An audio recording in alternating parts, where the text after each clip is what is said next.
نحمده ونصلي على رسوله الكريم اما بعد فاعوذ بالله من الشيطان الرجيم بسم الله الرحمن الرحيم رب اشرح لي صدري ويسر لي امري واحلل عقدة من لساني يفقهوا قولي ربنا زدنا علما. باب زيارة اهل الخير ومجالستهم وصحبتهم ومحبتهم وطلب زیارتهم والدعاء منهم وزیارت الموادع الفاضلة. نیک لوگوں کی زیارت کرنا اور ان کے ساتھ مجالست یعنی بیٹھنا، صحبت ان کی کمپنی اختیار کرنا، محبت کرنا، ان کی زیارت کی خواہش رکھنا، ان سے دعا کرانا اور متبرک مقامات کی زیارت کرنا. یہ ریاض الصالحین کا باب نمبر 45 ہے. پہلی آیت ہے قال اللہ تعالی وَإِذْ قَالَ مُوسَى لِفَتَاهُ لَا أَبْرَحُ حَتَّى أَبْلُغَ مَجْمَعَ الْبَحْرَيْنِ أَوْ أَمْضِيَ حُقُبًا إِلَى قَوْلِهِ تَعَالَى قَالَ لَهُ مُوسَى هَلْ أَتَّبِعُكَ عَلَىٰ أَن تُعَلِّمَنِ مِمَّا عُلِّمْتَ رُشْدًا. ارشاد خداوندی ہے، اور جب موسیٰ علیہ السلام نے اپنے شاگرد سے کہا کہ جب تک میں دو دریاؤں کے ملنے کی جگہ نہ پہنچ جاؤں ہٹنے کا نہیں، خواہ برسوں چلتا رہوں. اس آیت تک کہ حضرت موسیٰ علیہ السلام نے خضر سے کہا کہ جو علم خدا کی طرف سے آپ کو سکھایا گیا ہے، اگر آپ اس میں سے مجھے کچھ بھلائی کی باتیں سکھائیں تو میں آپ کے ساتھ رہوں. وقال تعالی واصبر نفسك مع الذين يدعون ربهم بالغداة والعشي يريدون وجهه. اللہ تعالیٰ نے فرمایا، اور جو لوگ صبح شام اپنے پروردگار کو پکارتے اور اس کی خوشنودی کے طالب ہیں، ان کے ساتھ صبر کرتے رہو، ان کے ساتھ جمے رہو. جیسا کہ آپ اس باب کے عنوان میں دیکھ رہے ہیں کہ زیارت اہل الخیر، کہ اہل خیر یا نیک کام کرنے والوں کی زیارت. زیارت سے مراد ہے ملاقات یا وزٹ. اہل خیر سے مراد کون ہیں؟ کسی قسم کے بھی نیکی کے کام کرنے والے. اور نیکی کیا ہے؟ نیکی وہ جسے اللہ کی نگاہ میں نیکی سمجھا جائے، نہ کہ ہم اپنی خواہشات پر مبنی کسی چیز کو اچھا یا برا قرار دیں. اس لیے کہ ہر دور میں، ہر علاقے میں، ہر کلچر میں کچھ چیزیں اچھی ہوتی ہیں، کچھ بری ہوتی ہیں. اور آپ نے دیکھا ہوگا کہ تہذیبوں کا باہم تصادم بھی ہوتا ہے. جہاں ایک چیز اچھی سمجھی جاتی ہے، کہیں اور وہی چیز بری سمجھی جاتی ہے. اور اگر انسان مختلف تہذیبوں کے حوالے سے یا مختلف انسانی سوچوں یا خواہشات کے اعتبار سے کسی چیز کو اچھا یا برا کہے تو وہ پائیدار نہیں ہوگا، یا وہ سب لوگوں کے لیے معیار نہیں ہو سکتا. اس لیے جب خیر کو ڈیفائن کرنا ہو یا جب نیکی کو ڈیفائن کرنا ہو تو دیکھنا یہ چاہیے کہ نیکی کو ڈیفائن کرنے کا اہل کون ہے. نیک کام کیا ہے؟ نیک کام وہی ہے جس نے ہمیں پیدا کیا، جو ہمیں زندہ رکھے ہوئے ہے، جو ہمیں رزق دیتا ہے، جس کے پاس ہمیں واپس لوٹ کر جانا ہے، جس کے سامنے ہمیں اپنے اعمال کا حساب دینا ہے، جس نے نیکی اور برائی کے معیار قائم کیے. اسی کا حق ہے کہ وہ ہمیں بتائے کہ نیکی کیا ہے. لہذا نیکی سے مراد، اچھے کاموں سے مراد وہ تمام اچھے کام جو اللہ اور اس کے رسول صلی اللہ علیہ وسلم کی نظر میں اچھے ہیں یا ان سے مطابقت رکھتے ہیں. کوئی بھی ایسا بھلائی کا کام جو بھلائی کا بظاہر نظر آتا ہو لیکن اگر اس چیز کی روح سے ٹکراتا ہو تو اس کو ہم بھلائی نہیں کہیں گے بطور مسلمان. لہذا یہاں پر اہل الخیر سے مراد نیک لوگ ہیں، نیکی کے کاموں میں بڑھ چڑھ کر حصہ لینے والے. اور ان کی زیارت یا ان کی ملاقات کا فائدہ یہ ہوتا ہے کہ جب انسان کسی اچھا کام کرنے والے کے پاس جا کر بیٹھتا ہے تو اس کی اچھائی سے متاثر ہوتا ہے، اس کی صحبت کا رنگ اس پر بھی چڑھتا ہے. جیسے ہمارے ہاں بھی مثل مشہور ہے کہ خربوزہ خربوزے سے رنگ پکڑتا ہے. تو انسان جب کسی دوسرے کو عملی طور پر کوئی اچھا کام کرتے ہوئے دیکھتا ہے تو دوسرے کے اندر بھی یہ خواہش جنم لیتی ہے کہ وہ بھی اس جیسا کرے. بالکل اسی طرح جب ایک انسان کسی دوسرے کو کوئی غلط کام کرتے ہوئے دیکھتا ہے تو قدرتی طور پر وہ اس سے بھی متاثر ہوتا ہے اور اس کی طرف بھی بغیر سوچے سمجھے چل پڑتا ہے. لہذا یہاں پر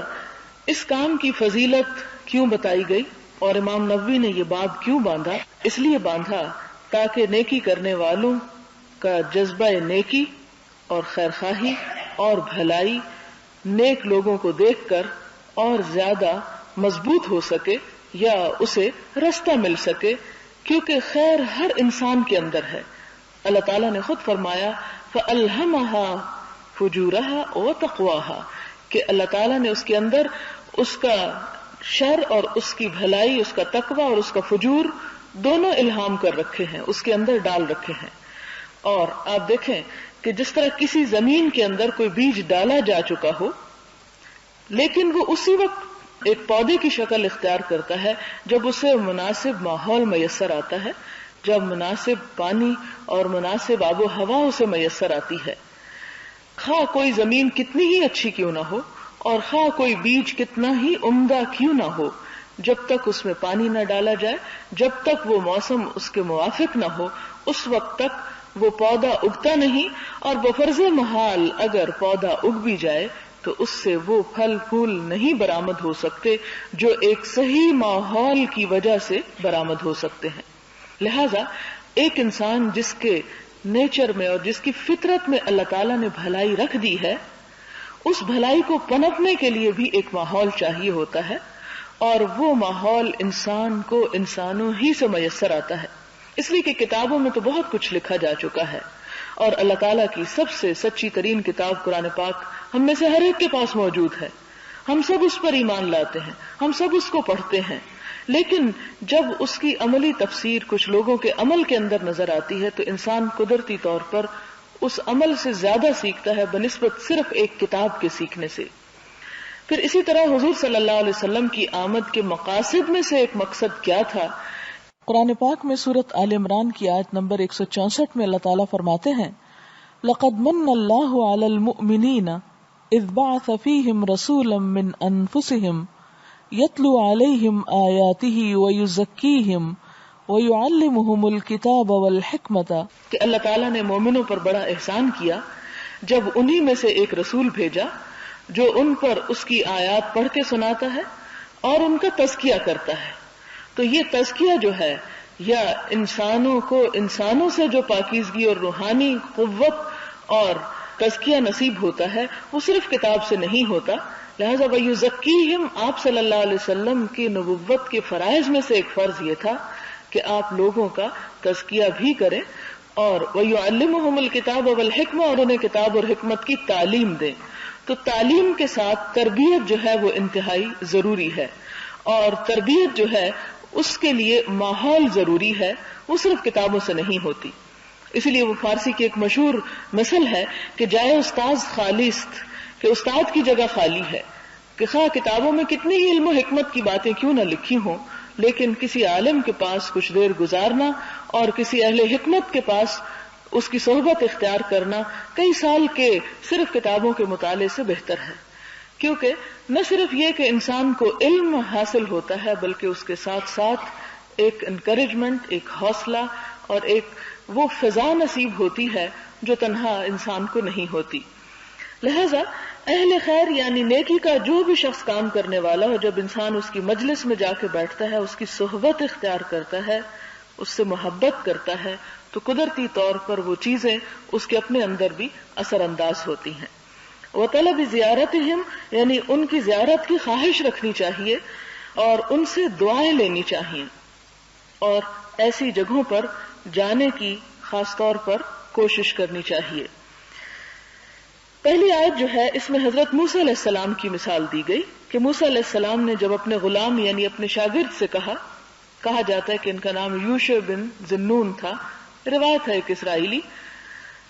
کہ جب تک میں 2 دریاؤں کے ملنے کی جگہ نہ پہنچوں ہٹنے کا نہیں، خواہ برسوں چلتا رہوں. کیونکہ اللہ تعالیٰ کی طرف سے انہیں اشارہ ہوا تھا کہ وہاں پر پہنچ کر تمہیں وہ شخص ملے گا جو تمہیں کچھ چیزیں سکھائے گا جو تم نہیں جانتے.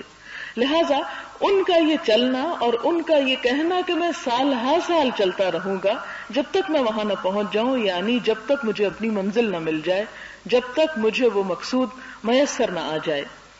اور پھر اس آیت تک کہ حضرت موسیٰ علیہ السلام نے خضر سے کہا، پھر وہ بیچ کا قصہ ڈراپ کر دیا گیا کہ وہ ملاقات ان سے ہوئی.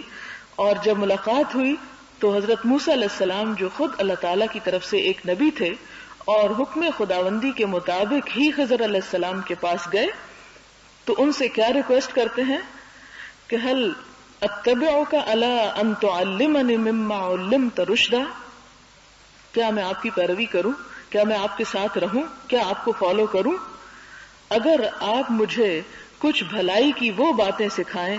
جو آپ کو سکھائی گئی ہیں، مما علمت، جو آپ کو سکھائی گئی ہیں، یعنی میں اس شرط پر آپ کے ساتھ رہنے کو تیار ہوں اگر آپ مجھے وہ علم دیں جو آپ کے پاس ہے. تو اس کے بعد انہوں نے کہا قال لن تستطيع معي صبرا، انہوں نے کہا کہ تم میرے ساتھ صبر نہیں کر سکتے، کیونکہ جس طرح کا علم مجھے دیا گیا ہے اسے حاصل کرنے کے لیے صبر کی ضرورت ہے.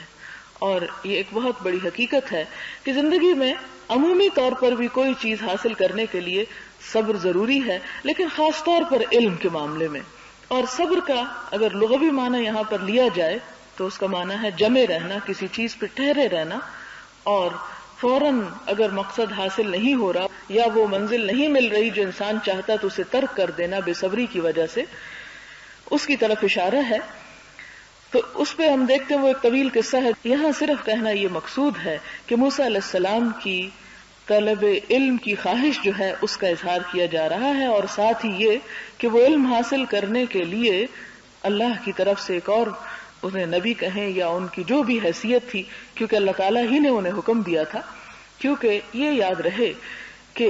انبیاء کے استاذ انسانوں میں سے نہیں ہوا کرتے، انبیاء براہ راست اللہ تعالیٰ کے علم سے مستفید ہوتے ہیں. انبیاء کا معلم رب ہی ہوا کرتا ہے، اور رب ہی کے حکم سے وہ حضرت خضر کے پاس گئے تھے. تو یہاں پر بعض مفسرین کی یہ رائے ہے کہ حضرت خضر جو تھے وہ فرشتوں میں سے کوئی فرشتہ تھے یا عام انسانوں جیسے نہیں تھے، کیونکہ ان سے جو افعال سرزد ہوئے کسی بھی شریعت میں ان کی اجازت نہیں، یا کسی انسان کو وہ کرنے کی اجازت نہیں. کیونکہ حضرت خضر نے ایک بچے کو مار ڈالا، جبکہ کوئی کسی شریعت کو بھی اٹھا کے دیکھے، حضرت آدم علیہ السلام کے دور سے یہ بات معروف ہے کہ کسی انسان کو قتل کرنا جو ہے وہ ناروا ہے، لیکن حضرت خضر کو کیوں اجازت دی گئی؟ تو اس بنیاد پر بعض مفسرین کا خیال ہے کہ وہ اس لیے کہ وہ عام انسان نہ تھے بلکہ فرشتوں میں سے کوئی فرشتہ تھے. تو جس طرح فرشتے اللہ کے حکم سے لوگوں کی جان نکالنے کے کام پر مامور ہوتے ہیں یا انہیں اجازت ہوتی ہے، اب ملک الموت جو ہے وہ اگر کسی کی جان لے لیتے ہیں تو ان پر کوئی بھی الزام نہیں یا ان سے کوئی پوچھ نہیں، کیونکہ وہ اس ڈیوٹی پر مامور ہیں. تو یہاں حضرت موسیٰ علیہ السلام کی طلب علم کی اور اہل خیر کے پاس جانے کی تمنا اور تڑپ اور کوشش کو ظاہر کیا جا رہا ہے کہ وہ کہنے لگے میں مدتوں چلتا رہوں گا، سال ہر سال چلتا رہوں گا یہاں تک کہ میں اپنا مقصود پالوں. تو اگر ایک نبی کی خواہش اور کوشش ایسی ہو سکتی ہے تو پھر ہمارا طرز عمل کیا ہونا چاہیے. دوسری آیت یہاں پر آئی ہے، یہ سورۃ الکہف کی ہے. اس میں حضور صلی اللہ علیہ وسلم سے فرمایا جا رہا ہے وَاصْبِرْ نَفْسَكَ مَعَ الَّذِينَ يَدْعُونَ رَبَّهُمْ بِالْغَدَاةِ وَالْعَشِيِّ يُرِيدُونَ وَجْهَهُ، کہ جو لوگ صبح شام اپنے پروردگار کو پکارتے اور اس کی خوشنودی کے طالب ہیں ان کے ساتھ جمے رہیے، یعنی ان کو اپنی کمپنی دیجیے. اب دیکھیں کہ حضور صلی اللہ علیہ وسلم کی تو وہ لوگ ضرورت نہیں تھے، ان لوگوں کی ضرورت ہے آپ صلی اللہ علیہ وسلم، لیکن اگر آپ انہیں وقت نہ دیتے یا آپ ان کے ساتھ نہ رہتے تو وہ بھلا کس طرح سیکھ سکتے تھے. لہذا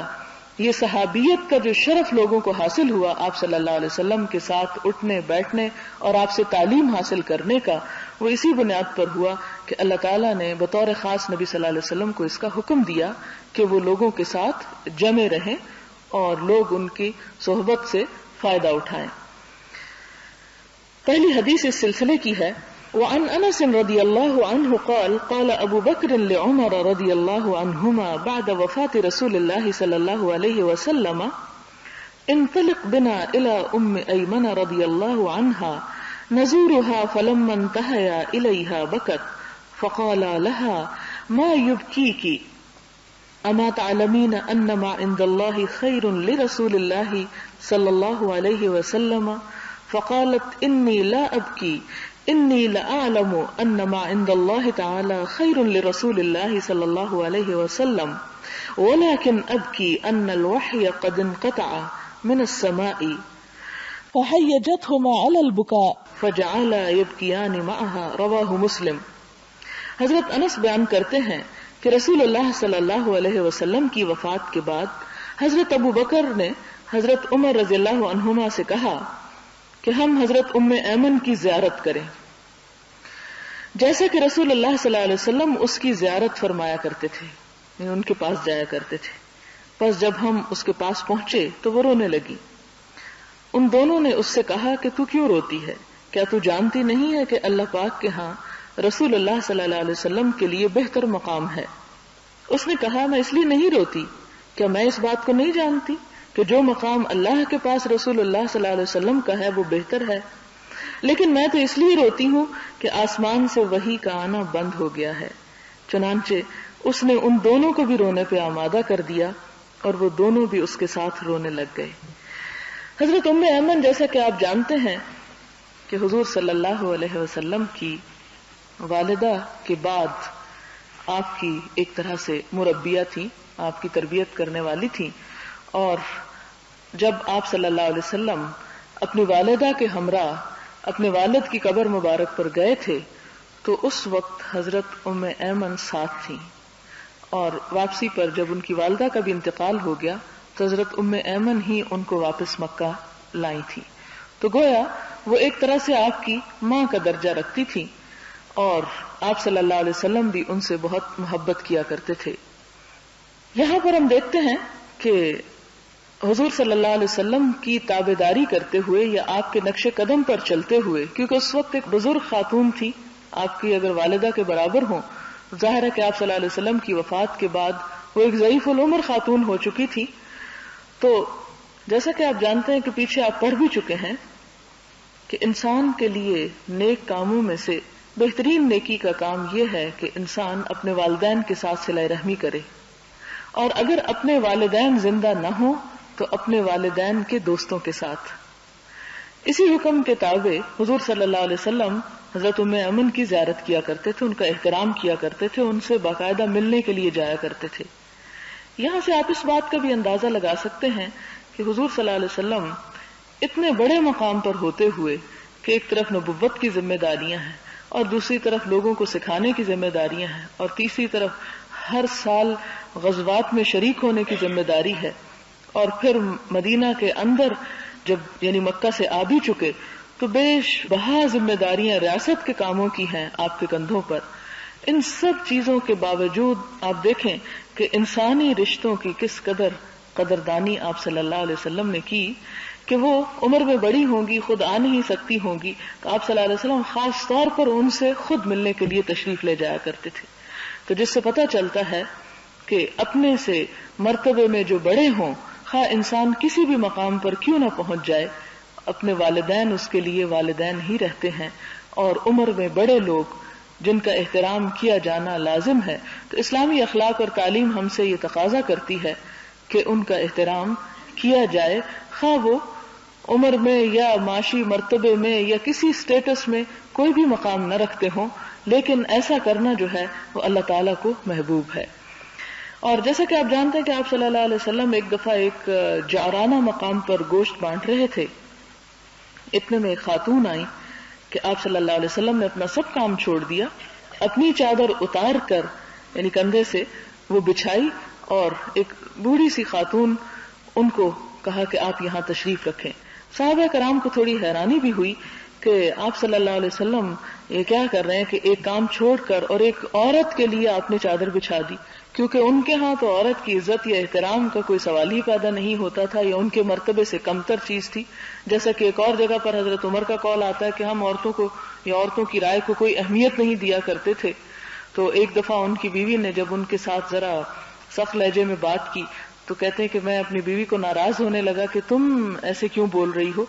تو کہنے لگی کہ تمہیں نہیں معلوم حضور صلی اللہ علیہ وسلم کی ازواج مطہرات آپ سے کس طرح بات کرتی ہیں، یعنی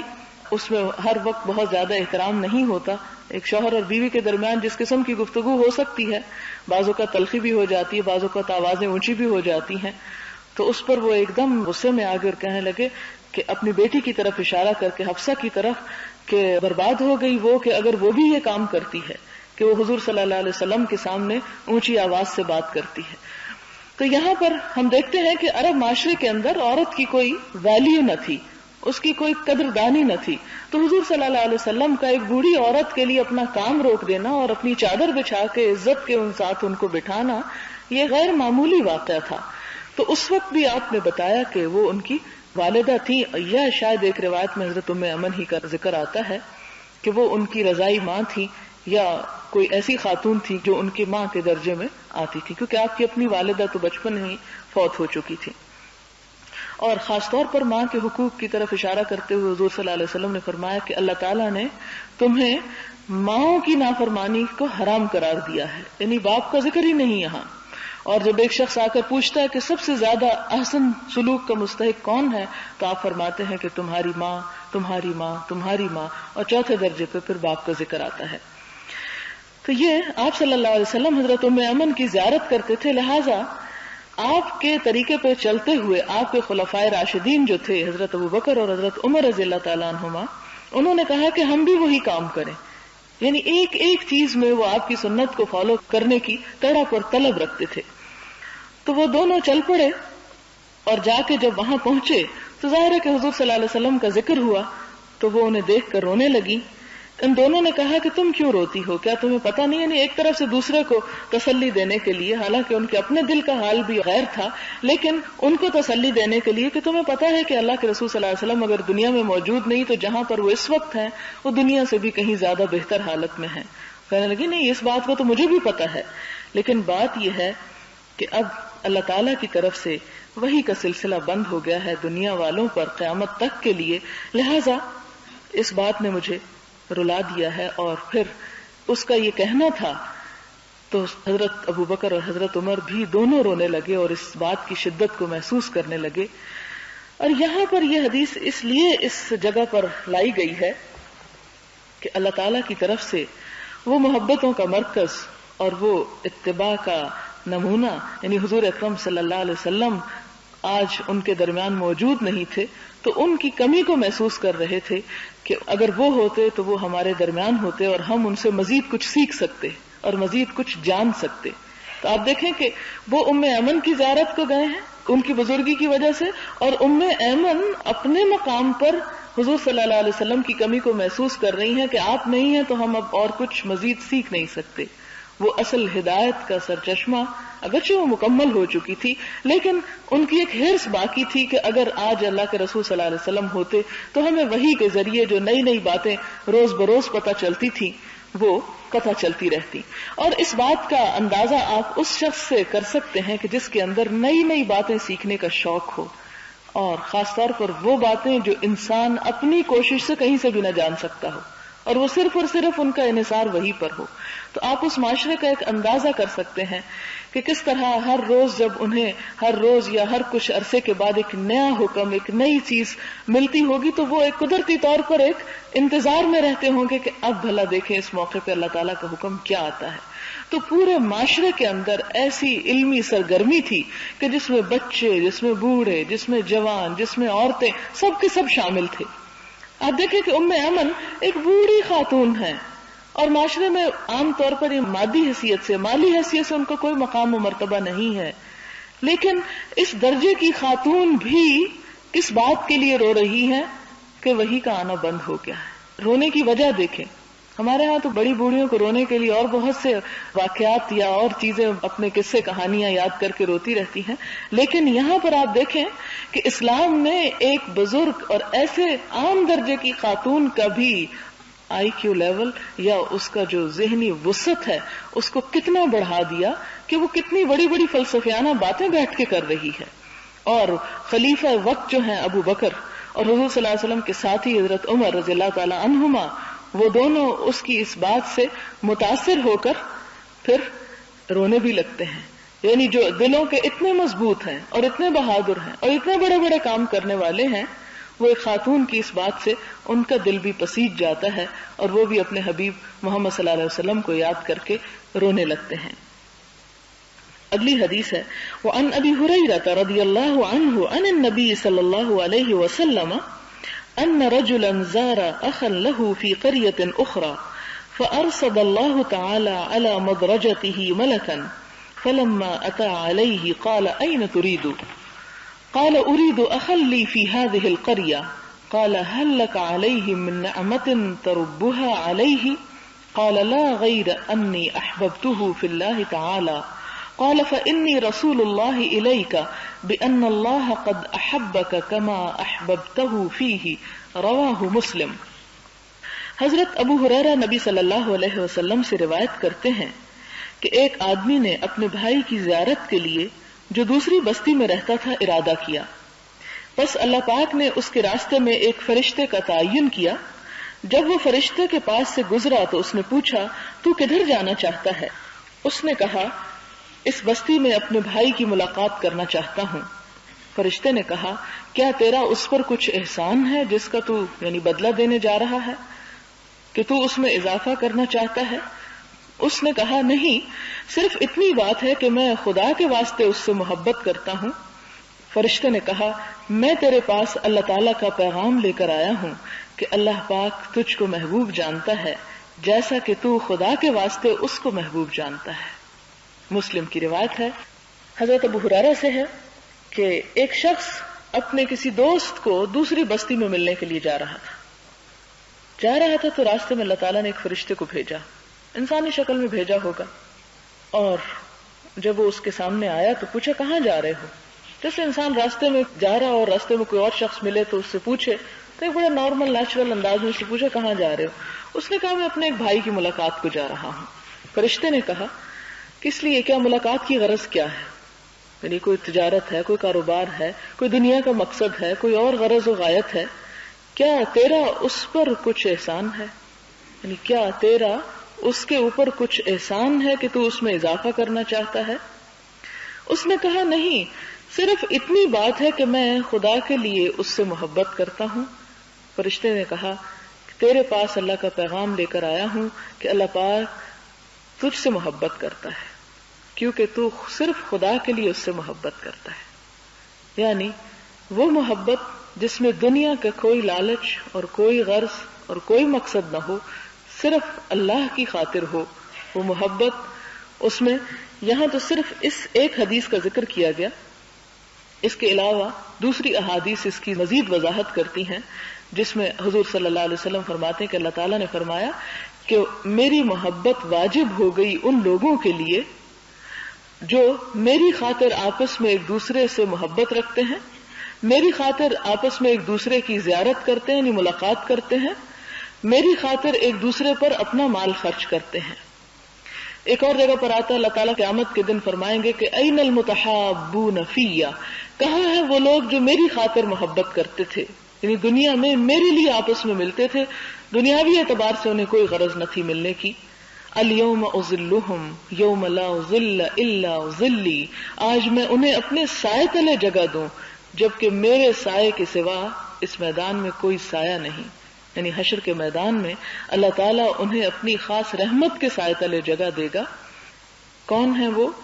کہ جو میری خاطر ایک دوسرے سے محبت کرتے تھے۔ ایک اور حدیث میں آتا ہے کہ کچھ لوگ